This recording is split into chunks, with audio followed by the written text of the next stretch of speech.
Lessons in Nonprofit Collaboration. Hi, I'm Bill Stanczykiewicz. This is the first day from the Fundraising School, and I'm delighted today to be joined by Diane Kaplan.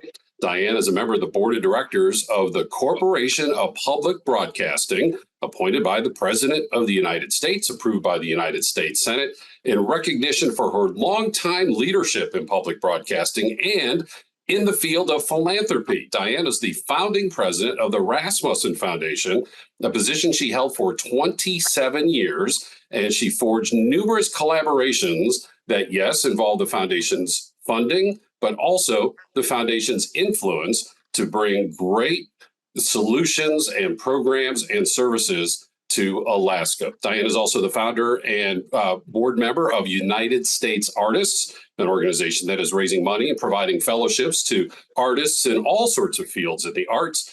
And most importantly to us, she is a senior fellow at the Indiana University Lilly Family School of Philanthropy. Diane, we're going to run out of time with this bio. Thanks so much for being with us. Thank you so much, Bill. Help people understand the Rasmussen Foundation, the history. Started small, grew large, and along the way, you had to figure out ways to develop collaborations to bring resources into Alaska. The foundation was started by a covenant missionary from Sweden who was posted to a small native village in Alaska, and 2 years later joined by another covenant missionary. They were teachers. They handled faith issues in the community. They even delivered healthcare in the community using standing orders and a guidebook. They married and had 2 children. He ended up getting a law degree by correspondence course and was hired as a magistrate in the community of Skagway. This was after the gold rush. There was a little bank owned by some New Yorkers that had gone very, very quiet.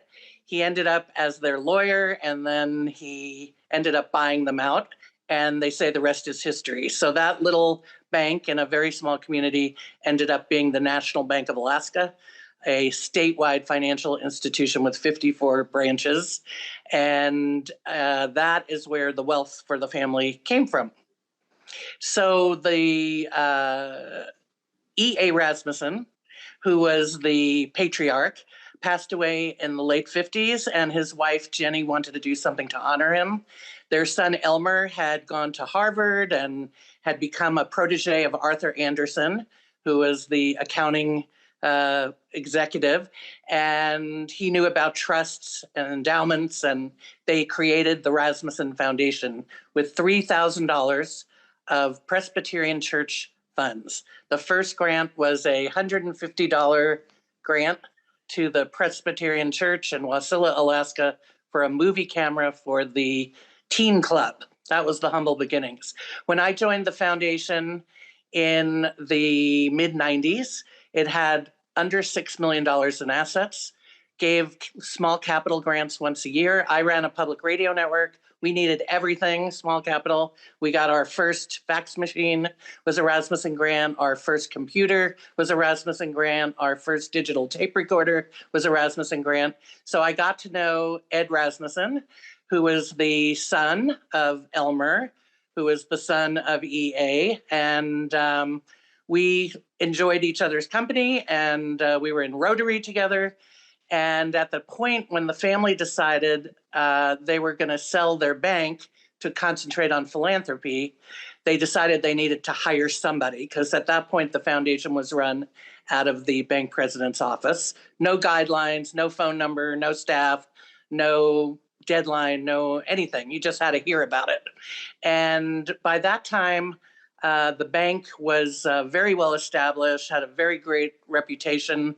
Even when I moved to Alaska, everyone said NBA, NBA, NBA. I never even knew anybody liking their bank at that point. But this was a true family community bank that had very deep roots in all of the communities of Alaska. And I had just left the public radio network. I needed health insurance. I thought, oh, this sounds like fun. They're looking for a part-time person to run this foundation.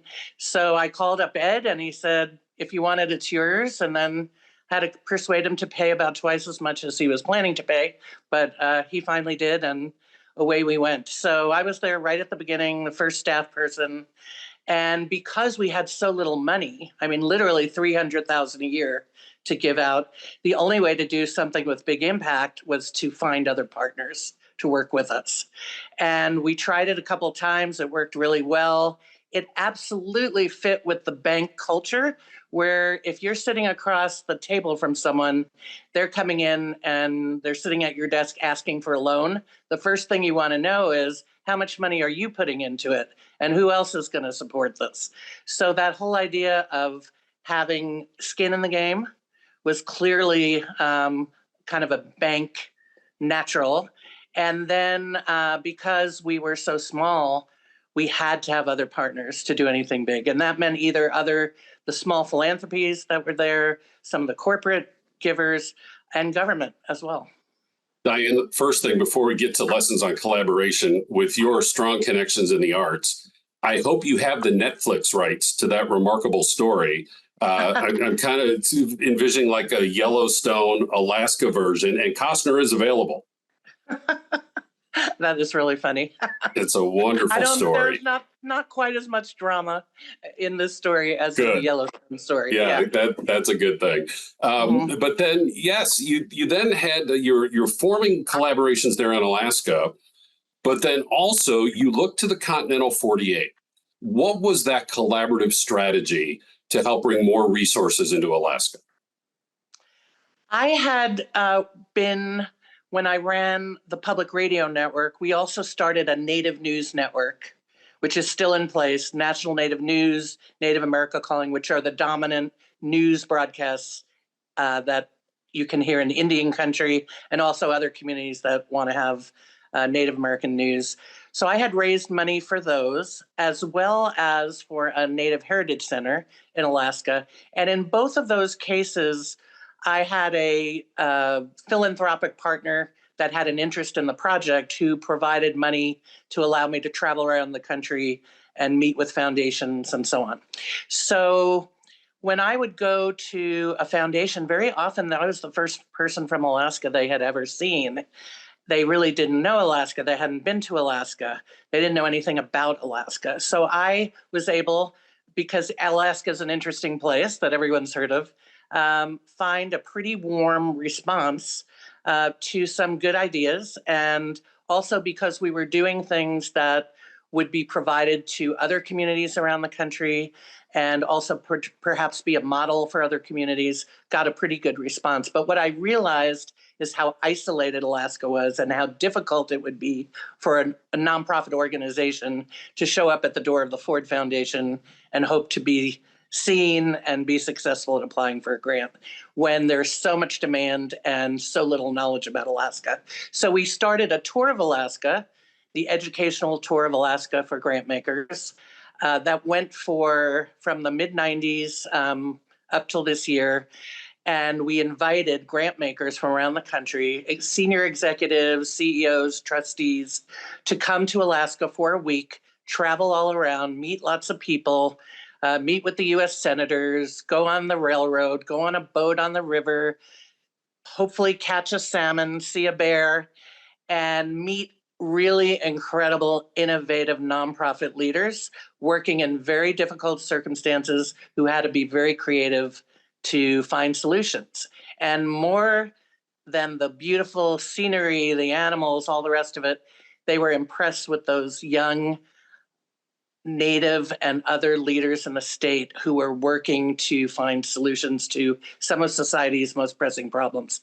And they felt they were worth investing in and that they could learn something from them, especially in the rural communities that they saw, to bring back to where they lived and where they worked.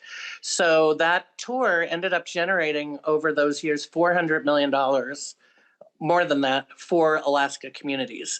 And hopefully it will continue to go and give those grant makers contacts in Alaska, some knowledge of the history, of the culture, of the politics, of the educational system, of the influence of the Native land claim settlement on how the philanthropic structure works, so that when they get a proposal or an inquiry from Alaska, they're much more likely to consider it. Well, we've already heard at least 3 lessons on collaboration, Diane. And just to sum up, you drew on the history of the foundation's founder in the banking industry. And, you talk about being at the banking table. Everybody needs to have some skin in the game. There's a lesson in collaboration in the nonprofit sector. You brought people from the continental 48 to Alaska. So bring people there, bring them to the place. Don't just tell them about it. Don't just write to them about it, send a photo, a video, like bring them to the location so they can experience it and feel it for themselves. I also heard you say they not only knew what they could give, they were also learning. They were receiving information and knowledge. So there's a mutual transformation here that's happening as all the parties are benefiting. So there's at least 3 takeaways of collaboration. Do others stand out as you fostered these collaborative efforts throughout your career leading this wonderful philanthropy in Alaska? Well, the other thing is they got to meet each other. So some of those relationships that they made with people they had never met before have been lasting, that created other collaborations between foundations that had never worked together. I think that being in a very rural community is very instructive. For some foundation leaders, rural might mean, Montauk Point on the, far end of Long Island in New York, if you're in Manhattan. But you could drive there. It has roads, it has transportation, and so on. When we go rural, we're in a place where you have to get to it either in a boat or an airplane. When you get there, there are no roads. There's no sanitation, water and sewer. They are generally confronted with significant environmental challenges, flooding, for example, along rivers and along the coast, exacerbated by climate change in recent years in some communities. And that's a very isolated life.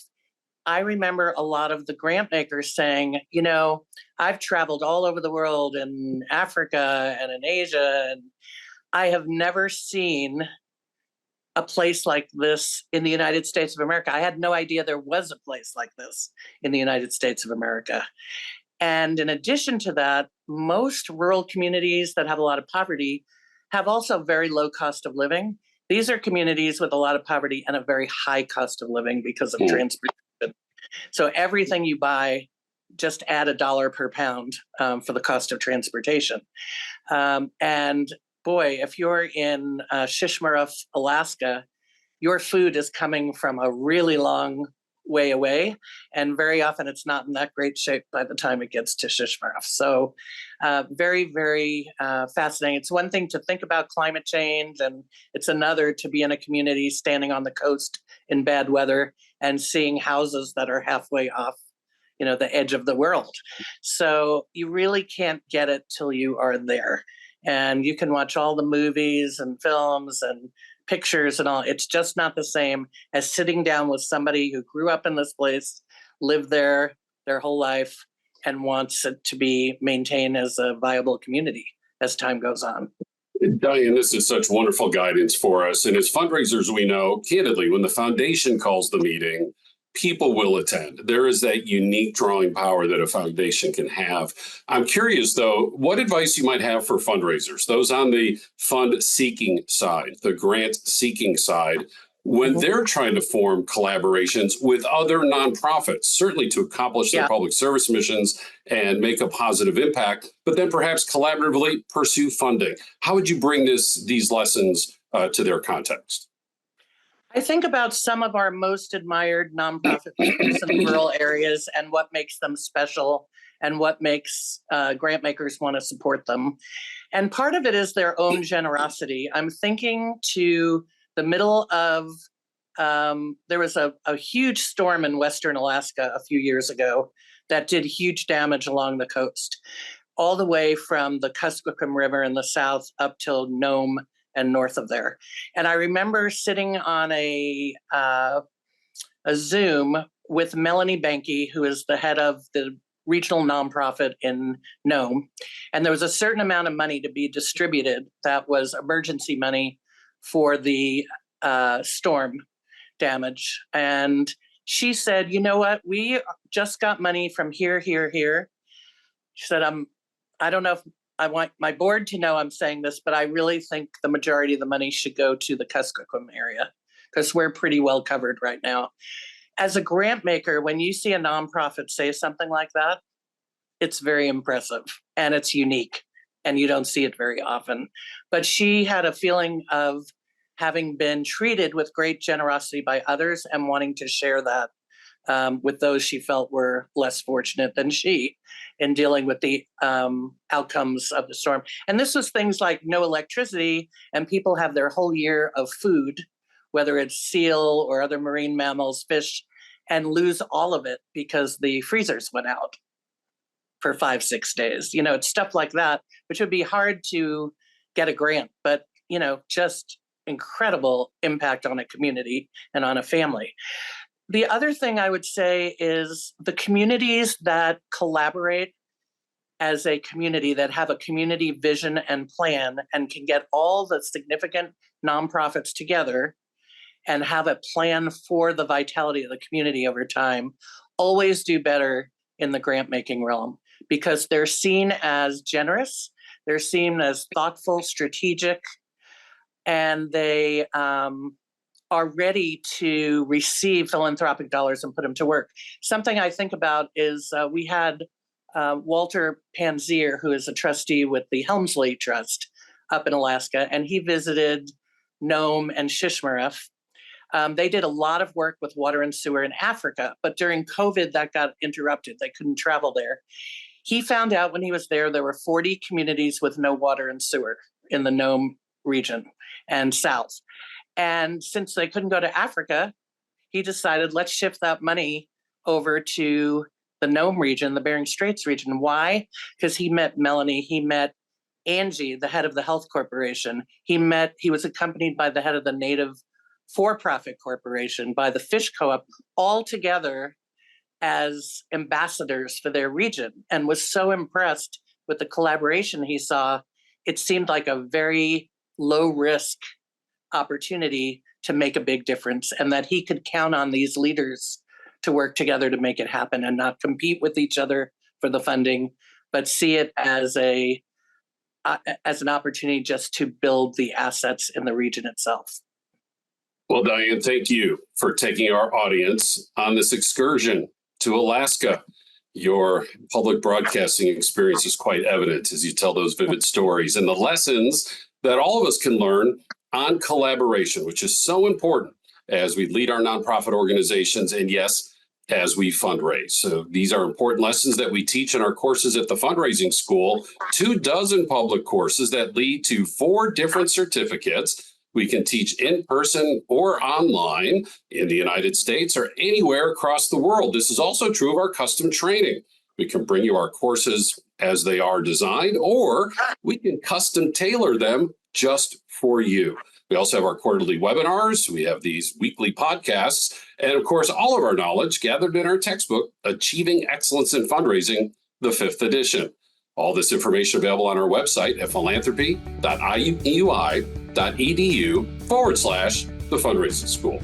Grateful to our guest, Diane Kaplan, in a podcast produced by Mike Anthony and Jennifer Boffman. I'm Bill Stanczykiewicz. Now you are now more fully informed on this first day from the Fundraising School.